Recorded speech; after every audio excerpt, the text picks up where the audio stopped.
오늘은 사사기 14장과 15장의 말씀을 간략간략해서 보고자 합니다. 삼손을 해석하는 것이 신학자들의 논란이 참 많은 부분이 있습니다. 여러분 14장 1절을 봐보세요.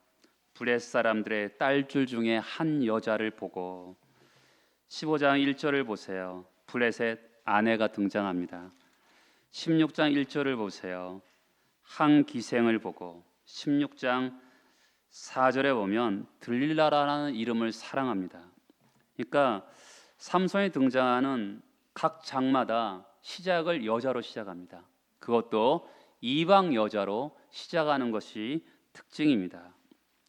그래서 삼손이 우리가 생각하는 하나님의 일꾼의 모습과 거리가 멀기 때문에 어떤 신학자의 한 극단은 삼손을 방탕한 사람으로 해석하는 경향이 있습니다. 하나님의 부르심과 나시린의 소명과는 아무 관계없이 여자를 좋아하는 한 사람으로 해석하는 신학자들의 극단이 있어요. 또한 한쪽 극단은 그럼에도 불구하고 히브리서 11장 32절에 보면 가장 사사시대의 대표적인 인물로 삼손을 보기 때문에 참 배울 것이 많은 훌륭한 인물이다, 그렇게 해석하려는 하나의 또 다른 흐름이 있습니다. 그러니까 하나의 극단은 방탕한 사람, 또 하나의 극단은 믿음의 사람, 이렇게 보는 경향이 있습니다. 근데 우리는 해석할 때, 성경을 해석할 때 노력해야 되는 것은 배경 안에서, 성경의 본문 배경 안에서 해석하려는 노력이 필요합니다. 삼손을 지금 우리 시대에서 보는 관점에서 해석하는 것이 아니라 삼손이 살았던 그 상황, 그 문맥의 상황, 배경의 전후 관계에서 삼손을 해석해야 되는 것이죠. 그래야 해석이 되고 그래야 적용이 바르게 되는 것입니다. 사사기 시대는 굉장히 특별한 시대였습니다.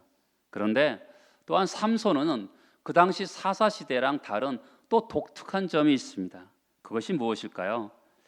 삼손 앞에 나와 있는 모든 사사들은 이방 나라랑 싸우러 일어날 때 이스라엘 백성들도 함께 싸웠습니다. 그래서 이스라엘이 해방이 되고 자유함을 얻습니다. 그런데 삼손 시대는요, 이스라엘 백성들이 싸우는 사람이 한 사람도 없습니다. 고독한 사사, 외로운 사사입니다. 그것이 삼손 시대의 특수한 모습입니다. 그것을 눈여겨보면서 오늘의 말씀을 해석해 볼 필요가 있습니다. 여러분, 교회는, 성도는 화평하게 하는 직분을 가지고 있습니다. 이 세상 사람들을 사랑하고 영혼을 잘 살려내는 그런 어떤 특급 부름이 있습니다. 그럼에도 불구하고 성도인 우리는 변함없이 믿음의 선한 싸움을 싸우는 싸움이 있습니다. 이 두 가지 특질이 있어요. 화평하게 하는 직분이 있는가 하면 믿음의 선한 싸움을 싸워야 되는 그런 삶의 모습을 우리가 가지고 있습니다. 믿음의 선한 싸움을 가지는 것이 성도들의 중요한 특징인데, 우리가 싸워야 될 것은 세 가지가 있습니다. 무엇보다 먼저 자기 자신과의 싸움입니다. 우리 인간은요, 모태에서부터 죄를 가지고 태어났습니다. 그래서 모든 행사가 다 자기중심적이죠. 자기를 기쁘게 하려고 합니다. 그런데 예수를 믿으면 어떻게 살아야 되죠? 하나님을 영화롭게 하고 이웃을 나보다 남을 낮게 여기는 삶을 살아가는 것이 성경적인 관점입니다. 근데 그렇게 싸우지 않으면 자기 자아에 또아리를 틀게 되어 있습니다. 신앙을 가지고 있는데 신앙이 이 자아를 깨져야 되거든요. 자기 중심성을 깨트리고 하나님을 영화롭게 하고 이웃을 사랑하는 그런 삶을 살아야 되는데, 신앙은 오래 가지고 있음에도 불구하고 자아를 깨트리지 못하는 그런 모습을 가질 수가 있는 것이죠. 우리가 싸워야 될 두 번째는 세상입니다. 성경이 말하는 세상은 그냥 하나님이 지으신 하늘과 별, 이런 것을 가리키는 것이 아닙니다. 우리가 싸워야 될 세상은 무엇이냐면 세상의 가치관입니다. 세상을 바라보는 눈이죠. 사람들은 뭘 중요하게 여깁니까? 돈이 중요하답니다. 돈을 많이 가져야지 세상에서 성공한 사람이다, 힘이 있는 사람이다, 이렇게 평가하는데 우리는 그렇게 하지 않습니다. 돈이 있는 것도 필요하죠. 없을 수도 있죠. 사람의 성공을 돈으로, 그것을 성공과 실패로 나누지 않습니다. 성경은 사람을 또한 두 가지로 봅니다. 죄인으로 봅니다. 또한 두 번째는 하나님의 형상을 가진 사람으로 봅니다. 성경은 우리에게 항상 두 가지를 보여줘요. 인간은 죄인이다. 그러나 하나님 형상을 입은 존재이기 때문에 귀한 존재이다. 이런 또 다른 기준을 얘기합니다. 그러니까 우리가 사람들을 볼 때 그의 신분이나 재능, 그것을 가지고 그 사람의 가치를 결정하는 것이 아니라 그 안에 하나님 형상을 가지고 있기 때문에 그 사람이 어떤 세상의 모습을 갖는다 하더라도 그 사람은 귀한 존재로 보는 것입니다. 세상 사람들과 다른 기준을 가지고 있는 거죠. 세상 사람들은 좋은 대학, 좋은 직장을 가져야지 성공이라 생각하지만 우리는 어떤 자리에 있든지 하나님의 부름을 받는 그 자리에 있는 것이 하나님 앞에서 바르게 서 있는 것이다 라고 말씀하고 있는 것이죠. 어떤 사람은 건강한 몸을 가질 수 있고, 어떤 사람은 장애를 가지고 있을 수 있고, 어떤 사람은 높은 신분을 가질 수 있고, 어떤 사람은 세상 사람들 보기에 실패함과 연약함을 가지고 있지만 하나님의 부름을 받은 그런 삶을 살아가는 것이죠. 진리의 말씀을 가지고 이 세상을 분별하면서 살아가는 것입니다. 또 마지막 세 번째 싸움은 세상 가치를 뒤에서 움직이고 있는 마귀와의 싸움입니다. 마귀는 실존하는 영적인 존재이죠. 세상의 정신이 이렇게 돼 있다라고 하지만 그것이 저절로 생긴 것이 아니라 하나님을 대적하는 마귀의 산물이라고 생각하기 때문에 대적하고 싸우는 것입니다. 혈과 육의 싸움이 아니라 공중의 권세 잡은 자와 싸워 나가는 것이죠. 성도들은 이와 같이 이 땅에서 자기 자신과 또한 세상의 가치관과 마귀와 싸워서 사는 것입니다. 그런데 오늘 삼손 시대는 싸우기를 멈춘 시대입니다. 언약 백성들이 블레셋과 싸워야 되는데 블레셋과 싸우지 않습니다. 교회는 세상과 평화로울 수가 없습니다. 교회의 존재는 물론 세상의 평화를 위해서 존재하지만 교회가 가지고 있는 복음 때문에 세상의 가치관과 늘 충돌하게 되어 있습니다.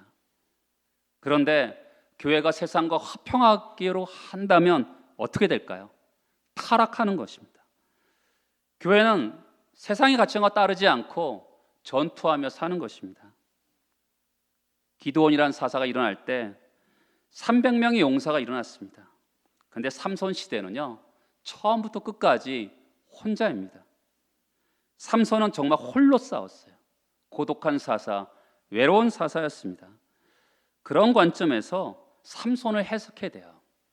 그러니까 정말 홀로 싸우는 사사, 그런 관점에서 오늘 성경 말씀을 해석해내야 됩니다.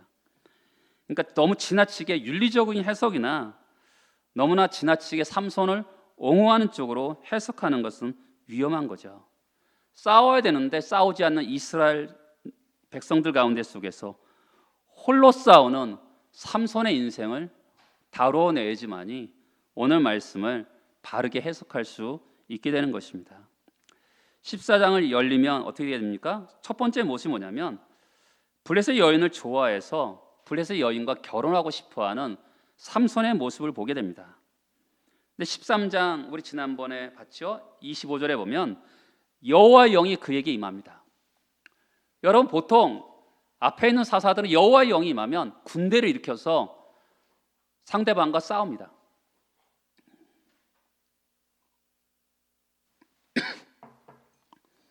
그런데 삼손은 이방 여인과 결혼하려고 합니다. 성령이 움직이기 시작하자 블레셋 사람과 여자와 결혼하려고 합니다. 이해가 잘 안 되죠? 왜 그랬을까요? 이방 여인과 결혼을 통해서 혼자 싸우잖아요. 어떤 전쟁의 전략이 결혼이었던 것이죠. 보편적으로 사람들이 싸우지 않는데 그가 혼자 싸우는 거잖아요. 게릴라 전쟁을 해야 되는데 그 게릴라 전쟁을 위해서 결혼식을 이용하는 모습을 볼 수가 있어요. 14장 3절을 보세요. 그의 부모가 그에게 이르되 내 형제들의 딸들 중에나 내 백성 중에 어찌 여자가 없어서 네가 할례 받지 아니한 블레 사람에게 가서 아내를 맞으려 하느냐 하니 삼손이 그의 아버지에게 이르되 내가 그 여자를 좋아하오니 나를 위하여 그 여자를 데려오소서. 그때 블레 사람이 이스라엘을 다스린 까닭에 삼손이 틈을 타서 블레 사람을 치려 함이었으나 그의 부모는 이 일이 여호와께로부터 나온 것임을 알지 못함이라. 이 4절의 중요한 단어가 뭐냐면 틈이 나서 여호와께로 말미암았다는 것입니다. 이 본문을 나쁘게 해석하는 학자들은 삼손이 정욕대로 행했는데 하나님께서 주권적으로 역사했다. 이렇게 하면 약간 부자연스럽습니다. 지금 블레셋 여자를 통해서 결혼식을 통해서 틈이 생기면 싸우겠다는 것이죠. 왜요? 이스라엘 백성들이 전혀 싸우려고 하지 않기 때문에 그가 틈을 얻어서 싸움을 얻을 수 있는 기회를 얻고자 하는 것입니다.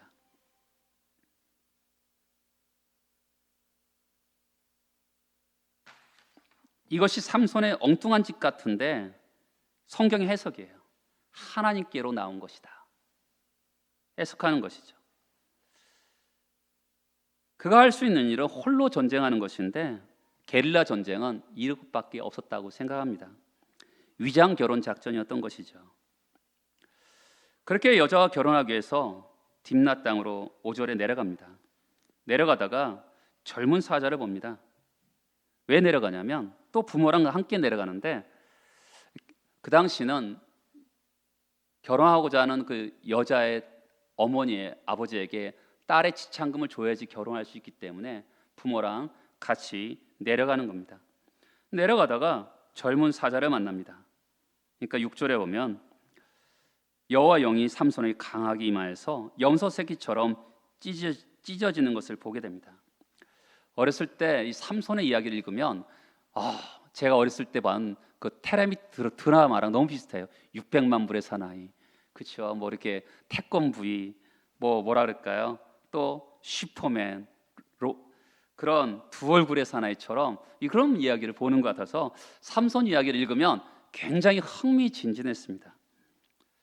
삼손의 특징이 뭔가를 보여주는 거죠. 성령의 권능이 임하면서 엄청난 힘을 발휘하는 삼손의 모습이었습니다. 그리고 다시 이제 7일 또 시간이 지나서 결혼식 하기 위해서 딥나로 내려갑니다. 근데 죽은 사자가 어떤지 궁금한 거예요. 가서 보니까 어떻게 됐냐면 8절에 오면 사자의 몸에 벌떼와 꿀이 있는지라. 이 사실은 왜 그럴까라는 생각이 들어봤는데요. 여러분, 벌은 죽은 시체에다가 벌집을 짓지 않습니다. 왜 이렇게 했을까요?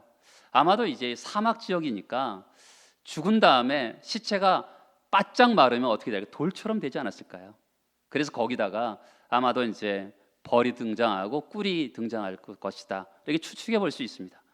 근데 아마도 살점도 다 없었다, 뼈에다가 이렇게 벌이 집을 짓지 않았을까, 이렇게 추측해 볼 수가 있어요.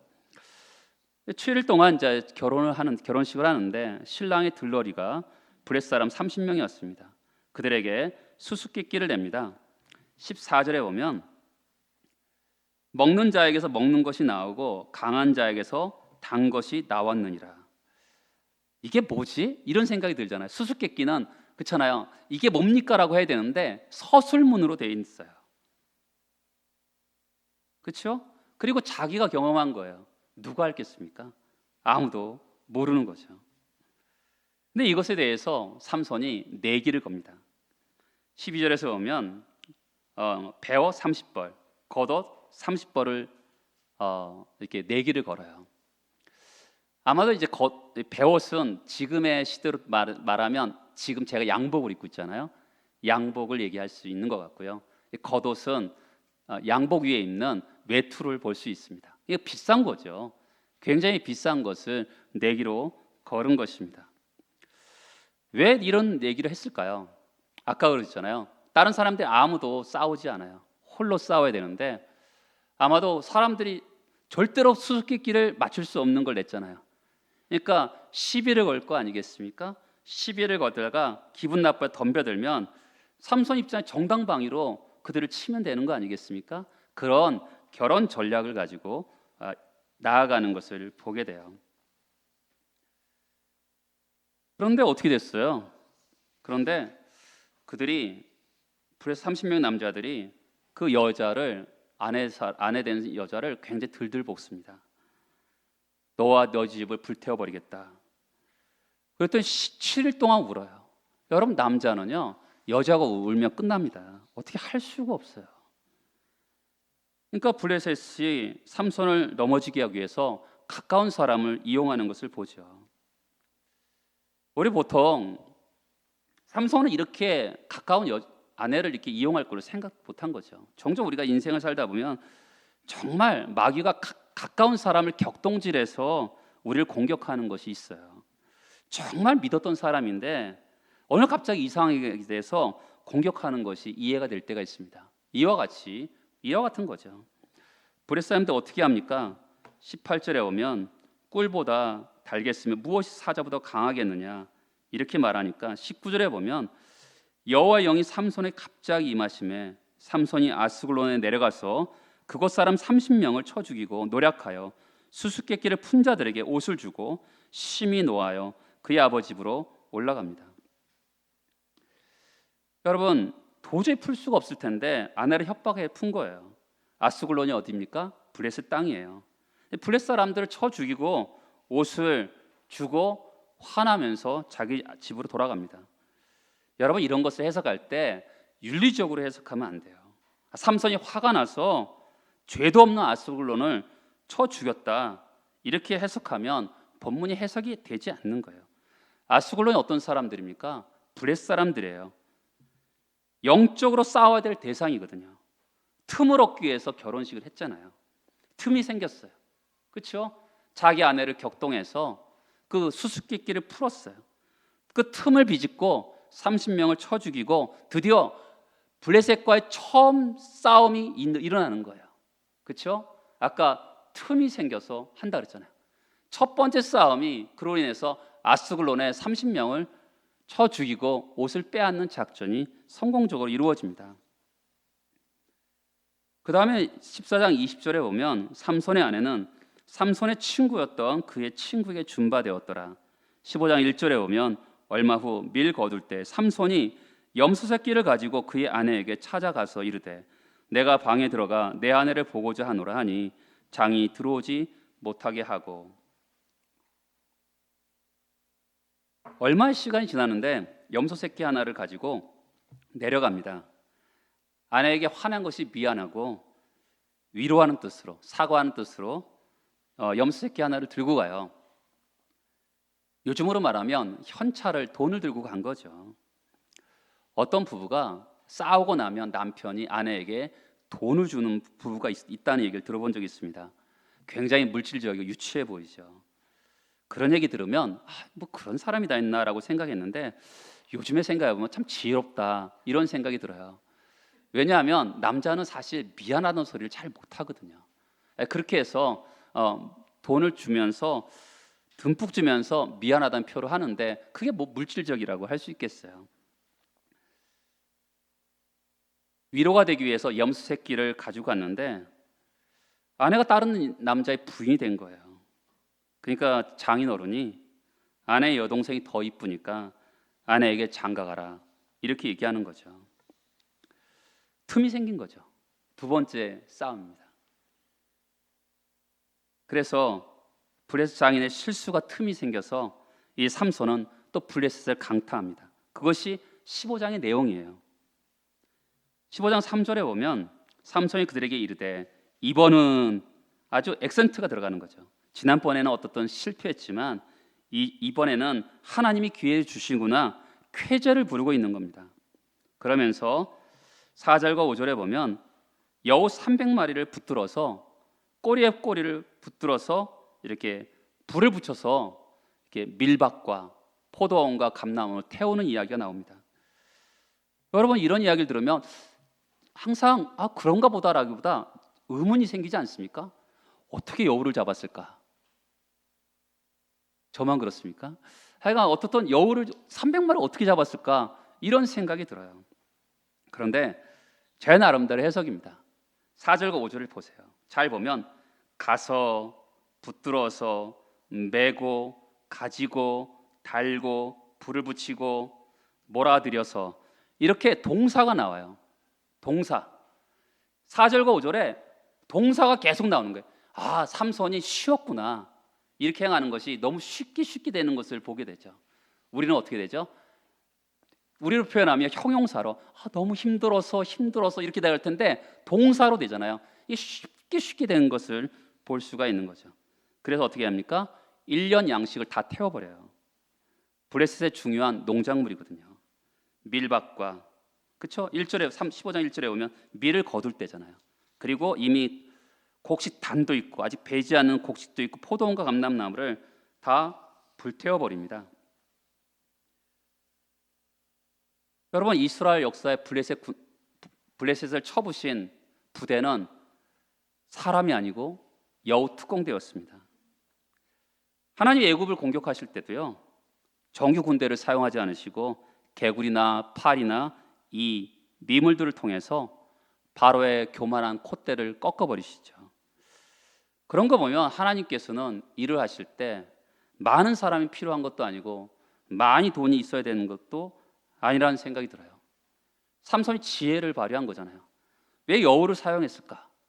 뭐 다른 것도 있는데 여우가 제가 생각해보면 여우가 이 꼬리가 이게 털이 복실복실하잖아요. 아마 그것 때문이지 않았을까? 저 나름대로 추리입니다. 근데 블레셋 신인 중에 다곤이라는 신이 있는데요. 추수의 신이에요. 곡식의 신입니다. 그러니까 이중적인 의미가 있는 거죠. 지금 추수가 망쳤다 이것만 있는 것이 아니라 추수의 신인 다곤을 징계하는 그 신을 형벌하는 그런 모습도 보여주고 있는 것이죠. 블레셋 사람들이 얼마나 깜짝 놀랐겠어요. 1년 곡식이 전체가 불타버렸으니까 너무나 당황해서 이게 무슨 일인가? 라고 알아봤더니 삼손이 한 짓이에요. 근데 그 이유는 장인 어른이 그의 아내를 다른 남자에게 줘버리기 때문에 그렇습니다. 그래서 블레셋 사람들이 장인과 그 아내를 불태워버리죠. 이것이 뭐예요? 또 틈이 생기는 거죠. 자기 장인과 자기 아내를 죽여버리니까 가만히 있을 사람이 어디 있겠어요? 또 틈이 생겨서 공격이 이어집니다. 이게 세 번째 공격인 것이죠. 첫 번째 공격은 아스글론의 30명을 죽인 거고 두 번째 공격은 여우 특공대고 세 번째 공격이 진행됩니다. 자, 7절을 보세요. 삼손이 그들에게 이르되 너희가 이같이 행하였은즉 틈이 생긴 거죠. 내가 너희에게 원수를 갖고 와 말리라. 블레셋 사람들이 정광야 넓적다리를 크게 쳐서 죽이고 내려가서 에단 바위 틈에 머물렀더라. 여기 보면 정광야 넓적다리는 관용어인데요. 젊은이들을 다 죽였다라는 거예요. 기회가 얻어서 블레셋 사람들을 다 죽여버립니다. 지금 삼손은 단독적인 행동이 있거든요. 그러니까 블레셋 사람들을 쳐 죽여도 사실은 이스라엘을 공격할 수가 없는 거죠. 개인적인 거잖아요. 에단 바위가 있는데 18절에 보면 거기는 유다 지파 땅입니다. 근데 지금 9절과 10절에 오면 블레셋 사람들이 삼손을 공격하지 않고 유다 지파를 공격해요. 진을 딱 치니까 유다 지파가 당황하잖아요. 이게 웬일이야? 왜 그러세요? 라고 했더니 삼손을 붙잡아라는 것이죠. 블레셋은 영적인 마귀 전략을 써요. 아까도 그랬잖아요. 그 아내를 유혹해서 그 수수께끼를 알아내는 것처럼 그렇죠. 결국 아내와 삼손을 다투게 하잖아요. 그런 것처럼 유다 지파와 지금 삼손을 자기들끼리 싸우게 만드는 것이죠. 11절에서 보면 유다 사람 3,000명이 에단 바위 틈에 내려가서 삼손에게 이르되 너는 블레셋 사람이 우리를 다스리는 줄 알지 못하느냐?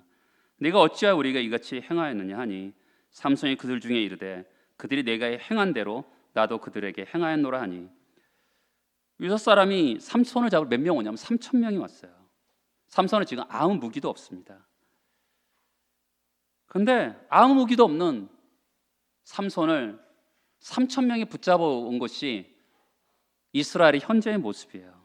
유다 지파는 어떤 지파냐면 사사기 딱 열리면 제일 먼저 선두에 가나안 땅을 정복하는 지파였습니다.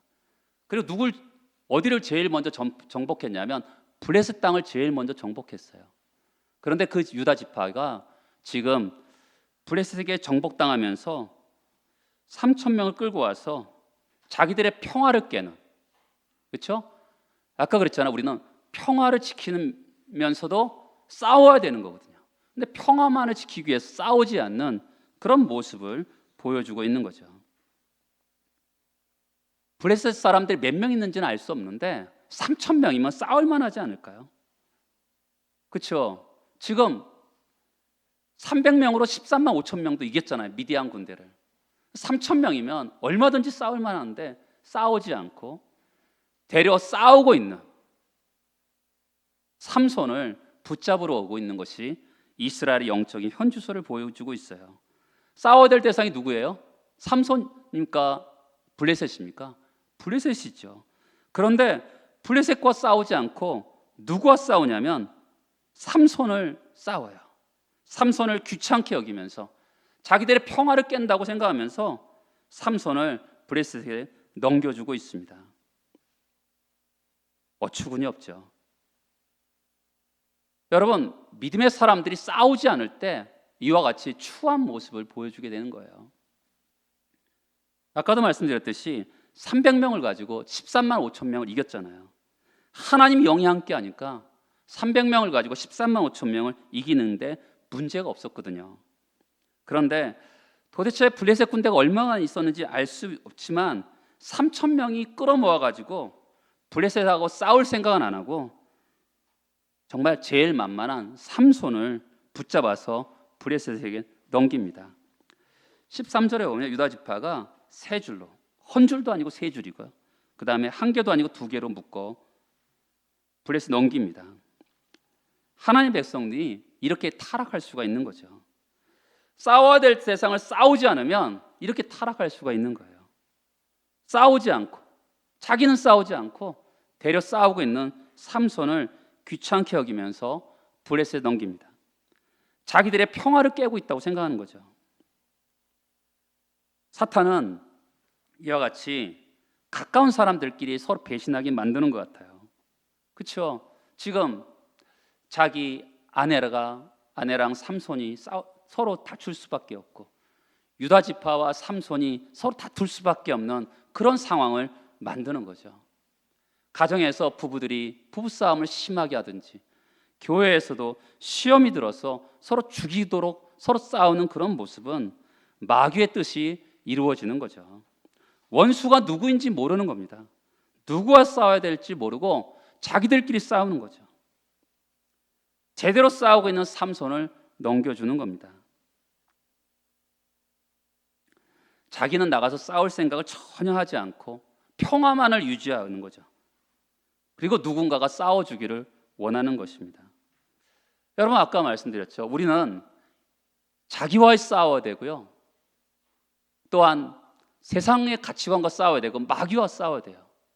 또 우리 자녀들도 마찬가지죠. 자기 자아와 싸워야 되고 이 세상의 가치관과 싸워야 되고 마귀와 싸워야 되는 것이죠.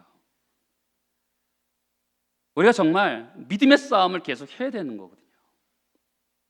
근데 나는 싸우지 않고 누군가 대신 싸워주기를 원하는 것이죠. 평화가 깨지면 삼손을 묶어서 블레셋 넘겨주고 평화만 유지하면 된다고 생각하는 것입니다. 이것이 얼마나 부끄럽고 수치스러운 이야기입니까? 최고의 수치죠. 평화의 유지하기 위해서 삼손을 묶어서 넘겨준다는 것이 이스라엘 백성들의 모습을 보여주는 거죠. 삼손 시대 이스라엘 백성들 싸우지 않습니다. 내가 원하는 것은 평화죠. 세상과 평화만 누릴 수 있다면 삼손을 붙들어서 넘겨주는 것 아무 문제 없습니다. 이 어리석은 시대, 싸우지 않는 이 시대에 그래도 하나님은 신실하시고 역사하세요. 14절에 보면 여호와 영이 삼손에게 갑자기 임합니다. 그의 팔 위에 밧줄이 불탄 산과 같이 그의 결박된 어떤 손에서 떨어지게 됩니다. 여기서 중요한 단어는 여호와 영이 갑자기 임하는 거예요. 여러분 14장 6절을 보세요. 여호와 영이 강하게 임하니. 14장 19절도 보세요. 여호와 영이 삼손에 갑자기 임하시매. 오늘 좀 전에 읽었던 15장 14절에 보면 여호와 영이 갑자기 임합니다. 여러분 삼손이요 원한 거 아니에요. 하나님의 영이 갑자기 임하는 거예요. 하나님이 주도적으로 이 블레셋과 싸움을 주도하시는 것을 볼 수가 있는 거죠. 이스라엘 백성들이 삼손을 넘겨줬는데 누가 있습니까? 하나님이 있어요. 신실하게 홀로 싸우는 삼손을 위해서 하나님이 그에게 영을 더하시는 거죠. 3,000명이 모였는데 아무 도움이 안 되니까 하나님이 삼손에게 영을 부어주시면서 그에게 은혜를 주시는 거죠. 여러분 그러면서 이 밧줄이 불탄 삼처럼 풀어지는 거죠. 하나님이 영이 임하면 모든 질병이 불탄 삼처럼 끊어지는 거예요. 우리의 사업과 계획을 묶고 있는 방해꾼들도 불탄 삼처럼 끊어지게 되는 거죠. 하나님이 영이 임하면 악한 영들이 불탄 삼처럼 끊어지게 됩니다. 갑자기. 그렇죠? 1대 몇입니까? 1,000명이에요. 그런데 하나님이 영이 임하니까 1,000명을 죽입니다. 뭐로 죽입니까? 나귀의 색 턱뼈로 죽입니다. 제대로 된 무기 아니죠. 그런데도 죽여요. 이때 3,000명이 같이 있으면 얼마나 좋았을까요?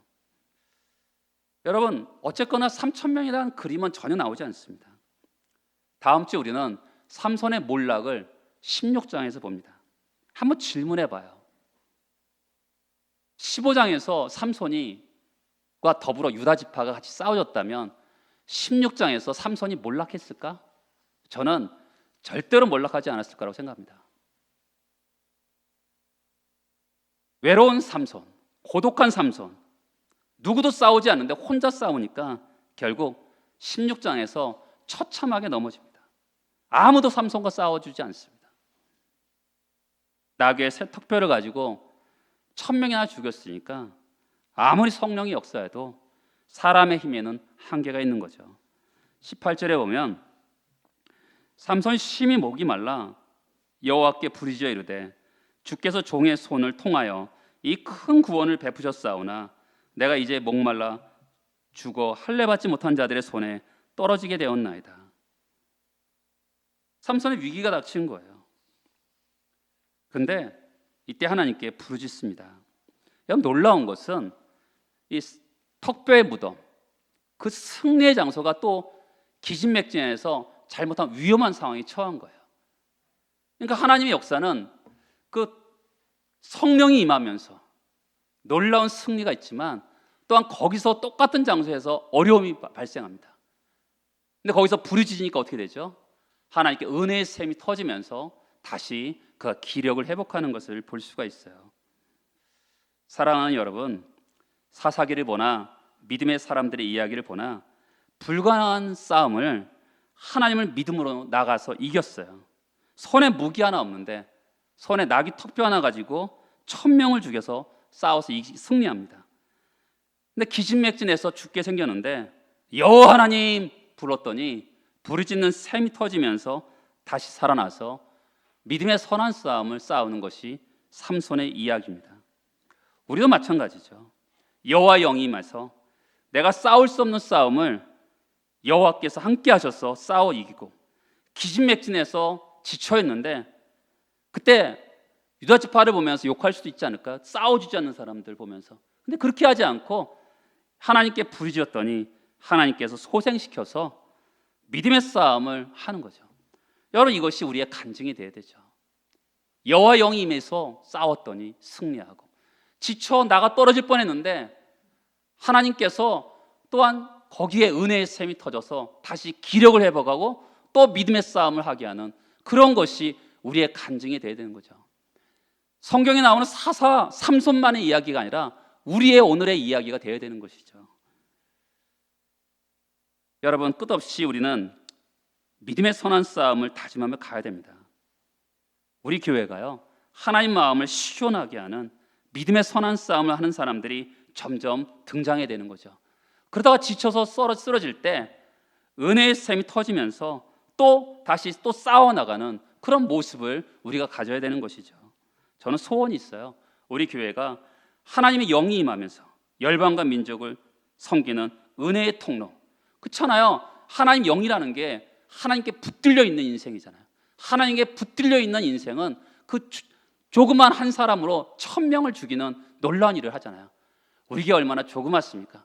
그럼에도 불구하고 하나님이 영임하면 얼마나 하나님을 위해서 큰 일을 할 수 있잖아요. 그리고 성도 여러분들도 마찬가지로 세상과 자기와 마귀와의 싸움에서 신실하게 감당하면서 그런 믿음의 선한 싸움하면 영적인 부흥이 일어나잖아요. 그런 영적인 부흥이 우리 가운데 일어나기를 소망합니다. 다 같이 나서 기도하시겠습니다.